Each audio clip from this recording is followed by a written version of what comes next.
So today is the day for one that's been a while coming. Took a little while to get one of these. It was definitely a task, and glad it came in yesterday. Used it for a good solid day, about 3 tanks through it. And so I know a lot of you guys was hoping the iHybrid would be today, and it will be. I've got some more parts going to be coming in today to do my up close, but the rest of that's done. But this video is going to be my first thoughts and impressions of the Foggatti from Vapus Vaporizers. And here we go.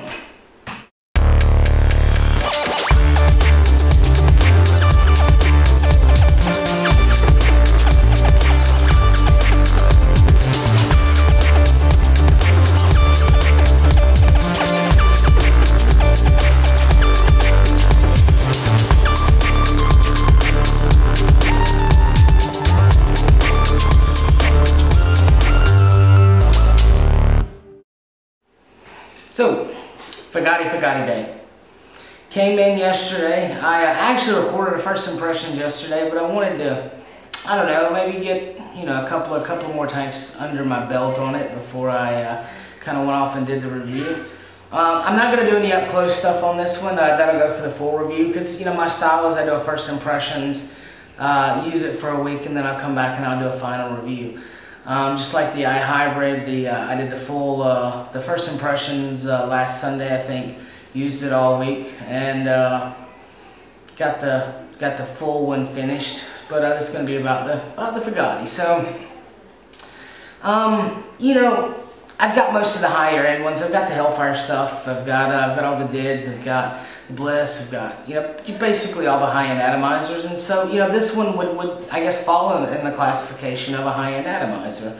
So I'm gonna kind of try to use it or compare it or reference it to how would I reference it to the other atomizers. As far as the appearance, it looks like a cross between an AGAT and a Hellfire Mega.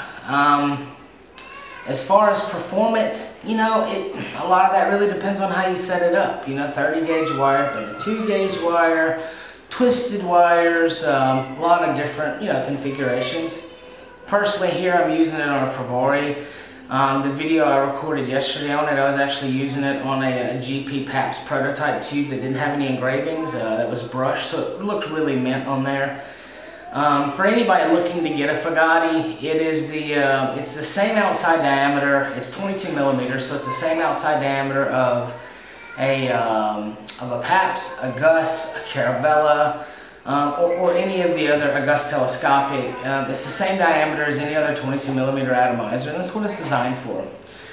Now they say that they're going to make native bases for the Foggatti to make it basically turn any of the 22 millimeter atomizers into a hybrid, and I think that's a good idea. I know that there's another vendor that's very respected in the U.S. that's actually about to do the same thing on a 22 millimeter atomizer, and I think that's a great feature. I think if you're going to sell an atomizer, anybody can put a 510 base on it, but if you add the functionality of allowing it to turn other atomizers into a hybrid, I just think that's a phenomenal feature. So, in concept and in theory, if the guys who make the Foggatti, if they go about doing that, and I'll put a link to their website in the description, if they do that, then I think it'll be really something really special. But again, as far as performance, I can't really give it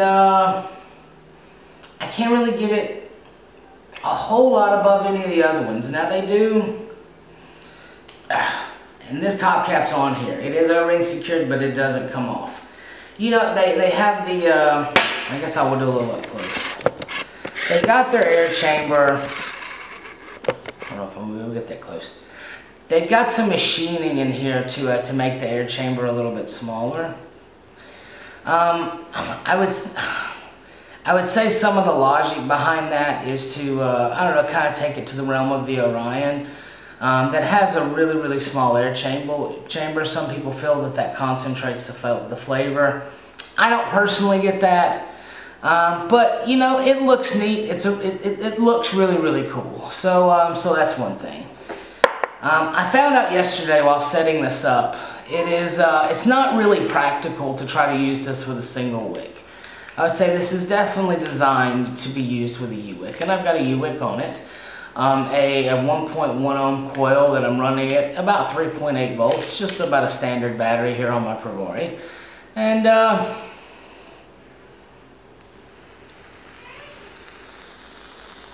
she definitely fires satisfactory. Wick's great, doesn't get hot.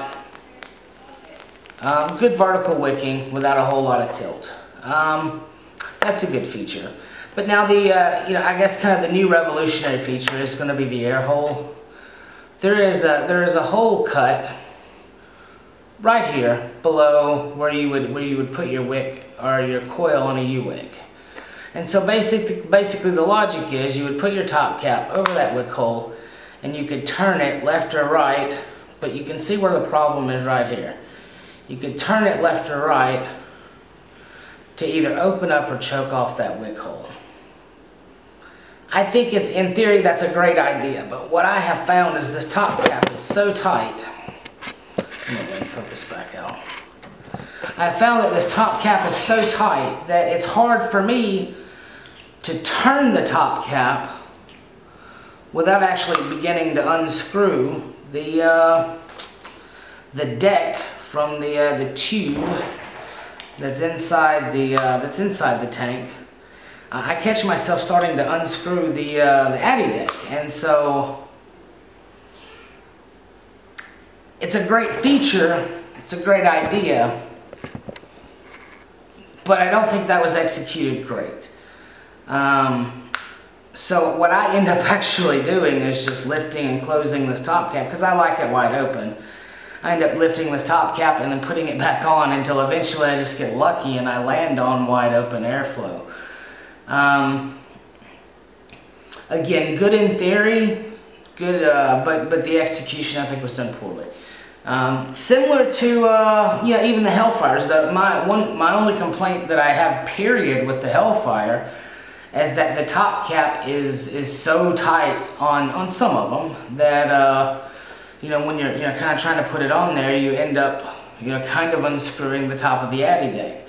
Well, this actually adds insult to injury on that, because you have to turn this really tight top cap on the addy deck to line up that air hole. So I don't know, I think that's something that should be addressed. But again, with its performance, it performs like any other Genesis, most other Genesises that I currently have. And that all comes down to rolling a good coil, oxidizing a wick well, and I guess setting a layer of carbon and vaping it. So this device, now, just as my first impressions, again, this is all just my opinion. Everybody's going to have differences in opinion. For a beginner to an intermediate Genesis vapor, I would say this is probably not for them. And the reason is it was very difficult to put a coil on this. Let me go up close on this addy deck one more time and show you this. When you're... Can I get that close on this? I don't know that I can. This screw that you see is setting dead on this recessed wall. A piece of 30 gauge wire will not go down in there. And so when I initially put a coil on this thing, the way I would do it is I would wrap around the negative post this way, but then I would come back this way with the wick and start my coil. Then when I got to the top, I would reverse again and go around. Because it was so difficult to get a piece of 30 gauge wire down in here, I initially just laid it across it and went. So I went this way around the wick and started my coil, and I ended up having a really long throw with the wire, and ended up, when I got to the top one, I continued in that same direction, which is actually just opposite of how I naturally roll a coil. And I had a ridiculous hot spot at the top and the bottom that could not be worked out on it. So I spent a good 15-20 minutes really fiddling with this screw, some in, some out, taking it all the way out, partially out, to get the wire down in there to where I could, be counterclockwise around the post, but then run clockwise around the wick, which is how I successfully roll wicks without a hot spot. I eventually got it, this is that coil that I rolled, I eventually got it to where I could roll a coil the way I do it on this U-Wick, and I got it to where it is now firing without hot spots. But it was not easy to do. I talked to a buddy of mine who also has a Foggatti, and he had the same issues. He really couldn't just roll a coil naturally the way he would do it.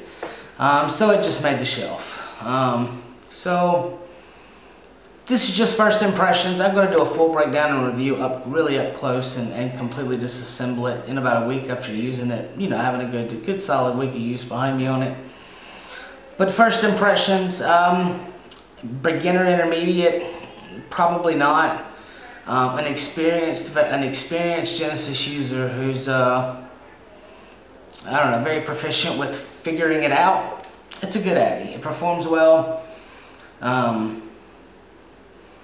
But I can't say it performs better than a $20, $30 AGAT either. So I don't know, being a collector, my first impressions is I would buy this retail because it's decently priced retail.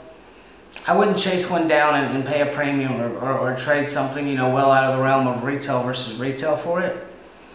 And there you go. Decent Addy, nothing spectacular. But it works well if you, spend the time to get it going. So one more vape and we'll call that done.